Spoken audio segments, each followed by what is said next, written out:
TV Média. Aimez, partagez et abonnez-vous. Bonsoir, Ezama Bino, présentateur Nabino, to animateur Nabino, Michono ka aspect spirituel Bopeto, Nanzoto, Pe na Molimo. En tout cas, émission Lelo Ming Ming eza na liste, n'ayende kopé sa conseil na ba jeune, poto za koke na ba élection, ba jeune ba fungola misu, ba jeune ba longola sentiment, pona makambo etali mboka na biso. Na reparler ming sur ba élection, titre émission ezali renouvellement ya classe politique. Donc, l'élection oyo, ezali l'élection oyo, il faut changer classe politique. Yango mutunya surtout à Rolanda émission oza na poto to na Kishasa, panza émission oyo et comme la jeune nyoso na Congo. To kata parti na yo, tia parti ko sepela na TikTok, na Instagram partout pour na message et comme. Ba jeune ndenge na loba kaka ba balandaka ngai tant Kabila zwaki pouvoir soko zalaki na 5 ans lelo kokisi 25 ans plus 5 ans Félix 30 ans soko zalaki na 10 ans lelo 20 ans Kabila kokisi 30 ans na 5 ans Félix okokisi 35 ans soko ekutaki ozalaki na 20 ans plus 20 ans Kabila na 5 ans Félix okokisi 45 ans. So ekutaki ozalaki na 40 ans, plus 20 ans Kabila na 5 ans Félix, okokisi 65 ans âge ya passion, donc osali elokote, donc opère 25 ans kakaboy. Donc ndeko yo moko calculer âge na yo, tant Kabila zwaki pouvoir na ndenge Félix, azui pouvoir, calculer basali bango total 25 ans. Alors calculer na 25 ans, na âge wana ozalaki, donc, au père de 25 ans, kaka pamba boy. 25 ans musalate, 25 ans souffrance, 25 ans yamatolo, 25 ans yakokumisa, yakojalelo kokumisa bango kaka, mais batouana baza ko régner kaka pendant 25 ans na meyo ozana rien. Jeune fungola misu. Nalobi bien, Kabila sali 20 ans. Ozui 5 ans Félix et sali 25 ans. Calculez si ko âge ozalaki nango. Tant Kabila zwaki pouvoir, Nandenge Félix azana bokonzi, calculer que au père de 25 ans inutilement, il y a eloko moko to sali. Alors si ko yo tozwa mayele pour l'avenir ya lobby, to lingate to perdre bambula parce que soki bozalaka koyeba te nzamba lobi na biso boy. Mutu normalement a revivre sous 70 ans. Mais les plus robustes vont résister après wana. Yango soko tali na mboka na biso to ya mortalité mingi so tali même ba konzi. Même ba star omona bazoko nager na kokufa na 60 ans, 65 ans, 70 ans. Eza rare na Congo omona mutoko na 80, 90 ans. Eza ba kamoko rare. So mutoko na 80 ans en tout cas gloire à Dieu. 90 ans gloire à Dieu. Mais tolo belanza babi na 70 ans. Si on a 70 ans calculez ce qu'on a âge na yo otikali na combien. Alors yango vote ezali vote ya renouvellement classe politique. Alors na sengi na ba jeune na kozala bref. Tant oza kokende ko voter kombo nyonso oyo yoka depuis Mobutu ti lelo kaka bango nde bazaka na politique kombo wana ko voter te. Bakombo nyonso yoka esala na Mobutu to oyebi esala na Mobutu même bakombo wana ekosala na Kabila même bakombo wana ekosala na Félix Tshisekedi. En tout cas na sengi congolais ko voter kombo wana te bakombo wana na 2024 il faut élire na scène politique to kotisa bakombo ya sika na scène politique congolaise parce que les mêmes bakombo wana depuis Mobutu Kabila le père, Kabila Mwana, Félix Tshisekedi, Bamwande va faire souffrir biso pendant 25 ans.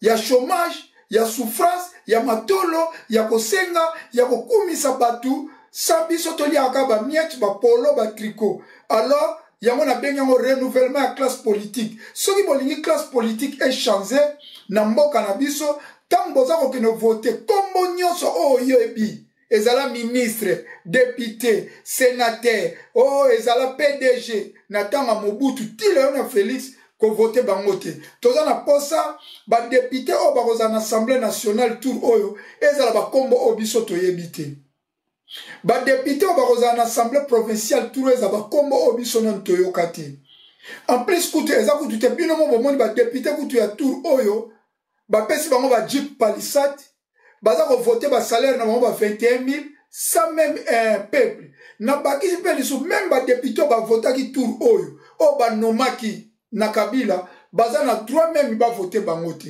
donc il to renouveler classe politique ba kombo ya sika ba député o baza na parlement tour to voter bango te po ba kenenge intérêt na bango ba Palisade ba 21 000 wana renouvellement ya classe politique na bakisi lisusu soki bolingi bo voter député national soko moni mutu nyonso aleki 65 ans jeune ko voter ete âge à 65 ans na pototo wap eza ba âge a mérité akende déjà passion donc akoki ko travailler lisusu na politique congolaise te soko alinga travailler akende ko pesa candidature ne na Sénat ndenge tomonaka na ba Europe bao bakokisi ba âge à 65 ans 70 ans baza ko travailler na ba Sénat mais na députation nationale mutu nyonso oyo aleki 65 ans pona nga bo voter ete bo voter ba jeune oyo baza nanu fresh oyo bakoki koya mpe na ba idée ya sika na mboka na biso na députation provinciale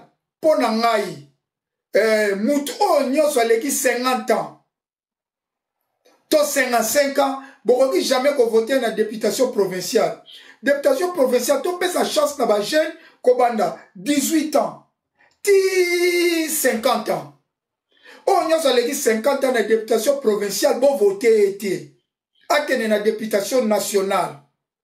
Wane zali ba makanisyo na ngo conseil ko pesa ba jeune, poto mekano ko changer classe politique na biso. Yami satu. Boye bakake batu mingi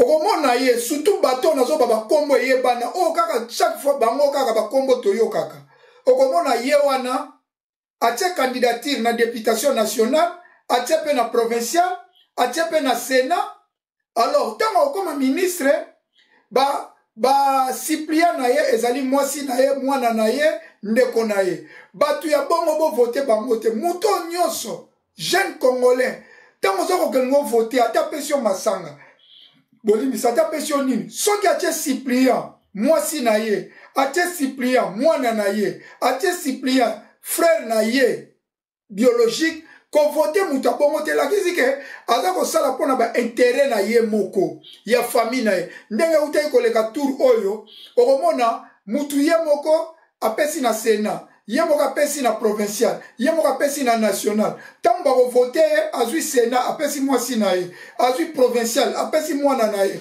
azwi national apesi mwana na ye ale ye moko akomi ministre. Alors jeune congolais fungola misu nakoloba mingi te po eza émission te ezali conseil eza vote sanction renouvellement ya classe politique o nazalaki nango pona lelo pona pesa bino conseil bo fungola misu mutu to apesi yo masanga apesi yo polo apesi yo mbongo lia ezali mbongo ya Congo mais yo voter selon ba point o nga na lobi pona kosukisa nazo répéter ba point wana na lobi boye ba kombo nyonso tu oyo yoka na tango ya Mobutu tina Félix Tshisekedi et travailler to ministre député PDG ko voter ba kombo wana te bango mutu ba détruire mboka voter ba kombo oyo nanu biso to yoka te ba kombo ya sika to yoka pe ba kombo ya sika poto changer classe politique yami balé na ye na idée que soko moni mutu apesi candidature akoma député national aza na âge ya 65 ans ko voter ete akende na Sénat soko moni mutu azana alinga pesa na députation provinciale aleki 50 ans ko voter ete akende na députation nationale. En plus de cela soko moni mutu atie Cyprien mwasi na ye mwana na ye ndeko na ye ko voter ete exemple moko na kopesa na élection tozo kende zo mutu lokola Mbosso président ya parlement na zwika ye Mbosso sana Mobutu Asana Kabila le père, Asana Kabila fils, Asana Félix Tshisekedi. Muto bongo tokoki kopesa eli sous chance te faut changer classe politique. nazwi kaka mboso kaka ye moko wana okomona kaka mboso ye moko Cyprien na ye mwana na ye baza ebele so na bina tanga bakombo nazwi kaka exemple mboso po baza ebele baza kaka bandeko na bango alors fungola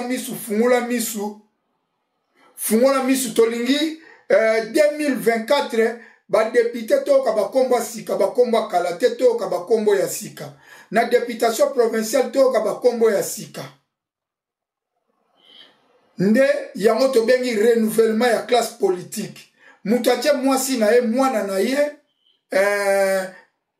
Cyprien na ye kovote ye te alors soki apesi yo mbongo masanga biloko bilamba eza mbongo oyo ayiba na mboka donc eza part na yo lia mais sala choix soki ovote mutu kaka mpona masanga mpona elamba alors ndeko yebaka ke yo kotikala kaka na chômage yo kotikala kaka na souffrance yo kotikala kaka kokumisaka bakombo wana mpo bakombo wana ntango bango bazokufa bana na bango mutu bazozwa relève alors bino bana bozanga bakombo biso bana tozanga bakombo biso bana bapauvre biso bana babolo bapapa baza baministre te badepute te biso bakombo koyokanaka te ekotikalaka kaka kobetela bango maboko kokumisaka bango ti mokolo Yesu akoya balobaka na français a bon attendeur sali ezalaki ya bino mishonoka aspect spirituel popeto na nzoto mpe na molimo na suki wana babai Active Media, aimez, partagez et abonnez-vous.